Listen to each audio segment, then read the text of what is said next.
Hello friends, welcome to the second part of chapter number 1, Matter in Our Surroundings of grade 9th. In the previous video, we have discussed up to definition of matter and also we have studied about characteristics of particles of matter. Now, in this module, we will learn about existence of matter in different states. Friends, matter around us exists in three different states, that is, solid, liquid, and gas. These states of matter arise due to the variation in the characteristics of the particles of matter. So let us study about the properties of these three states of matter in detail. The solid state. Now, in order to understand properties of solid state of matter, let us perform an activity. We have to collect the following articles such as pen, book, needle, and a piece of wooden stick. Sketch the shape of the above articles in your notebook by moving a pencil around them. Do all these have a definite shape, distinct boundaries, and a fixed volume? What happens if they are hammered, pulled, or dropped? Are these capable of diffusing into each other? Try compressing them by applying force. Are you able to compress them? So friends, we may take different solid articles which are available in our home and we will try to first put them on a table and draw an outline with the help of a pen or a chalk. You can see in the image, we can take three different articles which are solid and can draw an outline with the help of a chalk or a pen. Now, we can try to break one of them by either applying pressure with palm or by hammering them. So as I apply pressure on them with the help of my palm, it is difficult to break. They may break by hammering, but if I try to join the pieces again, it regains its original shape. So this is known as rigid behavior of solids. All the above are examples of solids. We can observe that all these have a definite shape, distinct boundaries, and a fixed volume, and have negligible compressibility. So what is the meaning of compressibility? Ability of a substance to change its shape and size on applying pressure is called compressibility. It was difficult to compress solids because they have one more property which maintain their shape and size when subjected to outside force. This property is called rigidity. Solids are rigid. That means they can maintain their shape and size. So, ability of a substance to maintain its shape and size is known as rigidity. Now let us consider the following cases.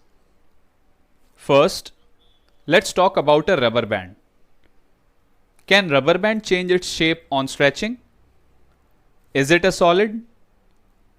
So friends, we can say rubber band is a solid because it has a proper shape or size. However, when we try to stretch it, its size increases. This is due to one of the property of rubber band which is called elasticity. So, a rubber band changes shape due to elasticity under a force and regains the same shape when the force is removed.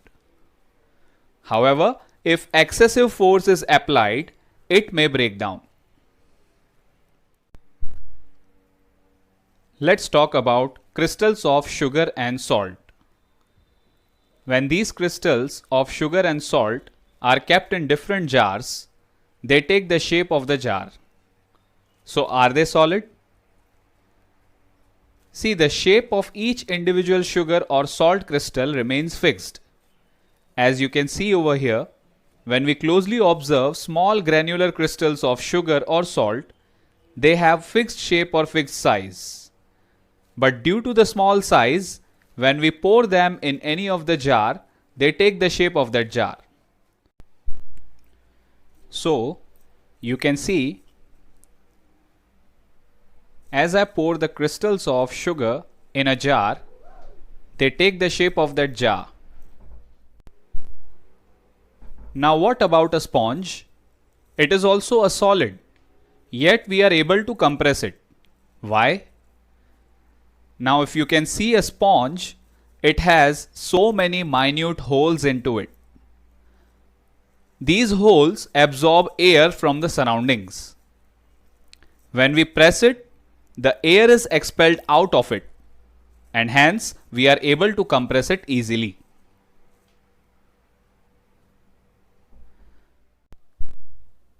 The liquid state. Now in order to understand properties of liquid state of matter, let us perform one more activity. You have to collect different articles which are mentioned in the activity, that is a water bottle, cooking oil bottle, milk, juice and a cold drink bottle. Also, you have to collect containers of different shapes. Now, put a 50 ml mark on these containers using measuring cylinder from the laboratory. What will happen if these liquids are spilt on the floor? Measure 50 ml of any one liquid and transfer it into another containers one by one. Does the volume remain same? Does the shape of the liquid remain same? When you pour the liquid from one container into another, does it easily flow? So friends, as mentioned in the activity, we will take 3 different containers and will mark 50 ml of measurement on each of them using a measuring cylinder. Now, first of all, I will pour one of the liquid in measuring cylinder up to 50 ml. Now, from this measuring cylinder, I will pour it in a conical flask. Can you see the change in shape of the liquid? Again, I will pour same volume in a beaker. So from this activity we can see that liquid acquire the shape of the vessel or container in which it is poured.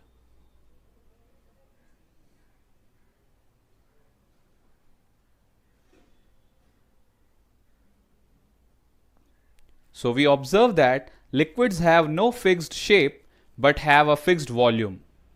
They take up the shape of the container in which they are kept.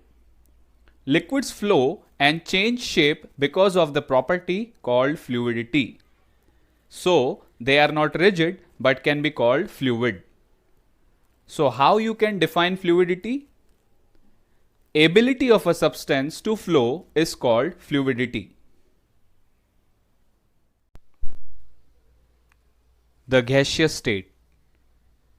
Friends, have you ever observed a balloon seller filling a large number of balloons from a single cylinder of gas? Enquire from him how many balloons is he able to fill from one cylinder. Ask him which gas does he have in the cylinder.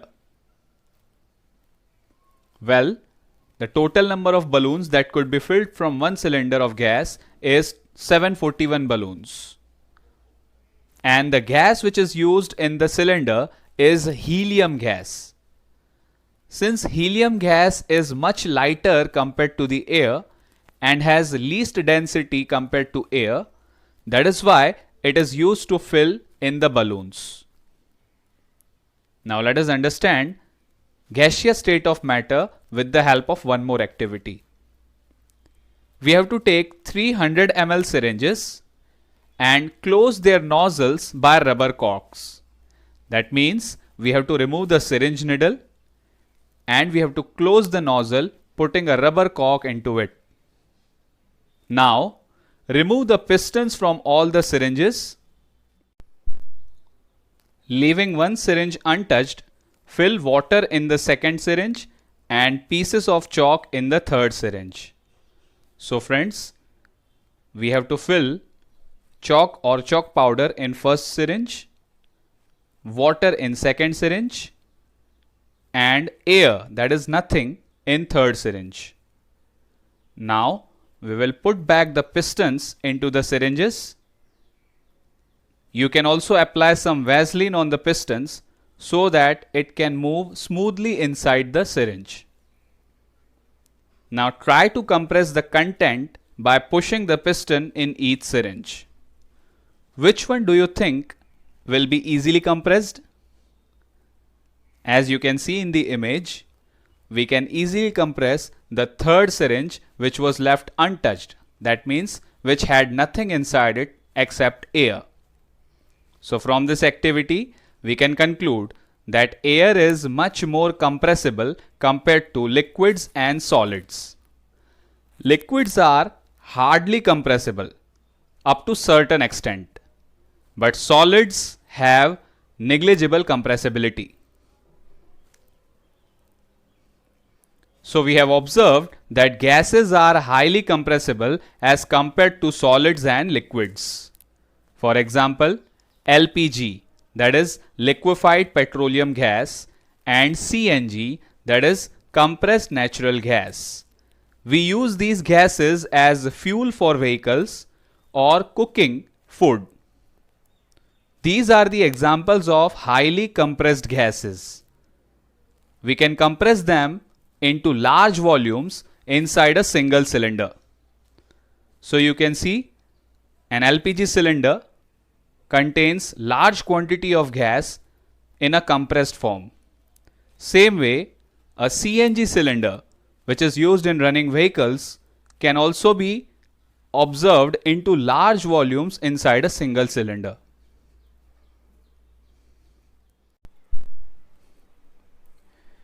Now friends, we come to know of what is being cooked in the kitchen without even entering there, just by the smell that reaches our nostrils. How does the smell reaches us?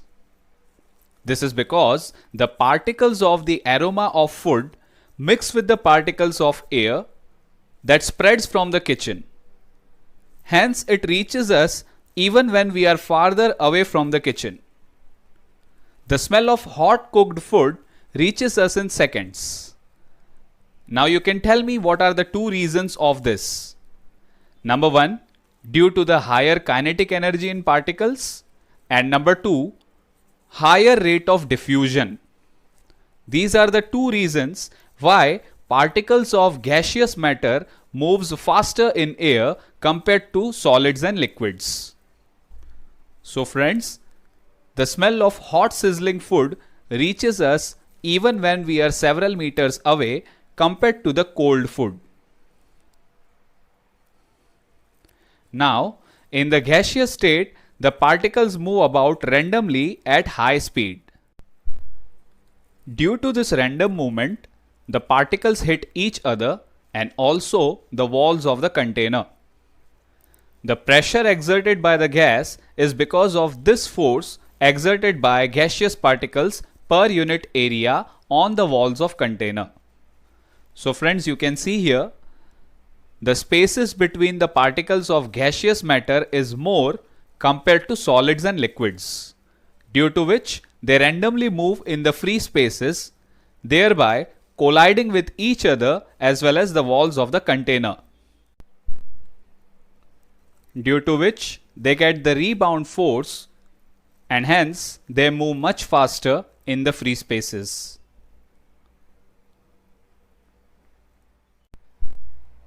So, let us talk about properties of all the three states of matter. First, if we talk about arrangement of particles, then in solids, we have all the molecules closely packed. In liquids, molecules are little bit loosely packed. And if we talk about gases, the particles have more intermolecular spaces compared to solids and liquids. If I talk about intermolecular force of attraction, then it is maximum in solids due to the least distances between each particles. if we talk about liquids, they have moderate force of attraction between each other. And if we talk about gaseous particles, they have negligible force of attraction between each other. Now let's talk about motion of particles. Particles of solids cannot move because of their fixed positions. However, they can vibrate due to some external force. If we talk about liquids, liquid particles can move around due to some spaces between them. And if we talk about gaseous particles, they can move randomly in all directions because of maximum intermolecular spaces. Let's talk about shape and size. Solids have fixed shape and fixed volume. Liquids do not have fixed shape. As we have seen earlier, they can take the shape of the container, but they have fixed volume. And if we talk about gases, they neither have fixed shape nor they have fixed volume. If we talk about compressibility, then solids have negligible compressibility due to least intermolecular spaces. Liquids can be compressed up to certain extent. And if we talk about gases, they can be compressed up to maximum extent. Examples are LPG, that is liquefied petroleum gas, and CNG, that is compressed natural gas. Now, if we talk about expansion, the meaning of expansion is increase in the shape or size of the object. If we heat solids, they can expand up to certain extent, or we can say they can expand slightly. If we talk about liquids, when we heat up the liquids, they can expand more compared to solids. And if we talk about gases, gases can expand up to maximum extent compared to solids and liquids. So with this, we have finished studying about properties of three states of matter. So this brings us to the end of second part of chapter number 1, matter in our surroundings. In the next part, we will discuss about can matter change its shape and size and evaporation. Thank you so much for watching this video. Please like, share and subscribe my YouTube channel Vigyan Shala, and also press the bell icon for more notifications of new videos.